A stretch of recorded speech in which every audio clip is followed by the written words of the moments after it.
আখলিস দীনাকা ইয়াকফিকাল আমালুল কলিল। আল্লাহর নবী সাল্লাল্লাহু আলাইহি ওয়াসাল্লাম বললেন, তোমার ঈমানকে খাঁটি করো, অল্প আমলই নাজাতের জন্য যথেষ্ট হইবে। অল্প যদি আমল করো, ওই অল্প আমলটা নাজাতের জন্য যথেষ্ট হইবে। আল্লাহর নবী এত সুন্দর করে বলে দিয়ে গেলেন। কিন্তু ঈমানকে খাঁটি রাখতে হবে, ঈমানকে নির্ভেজাল রাখতে হবে। ঈমানের মধ্যে কোনো ভেজাল রাখা কিন্তু যাবে না।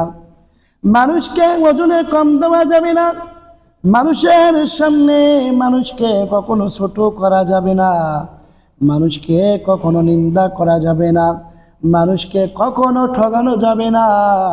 তাহলে কিন্তু অল্প আমলেই নাজাতের জন্য যথেষ্ট হইবে না, ঠিক কিনা?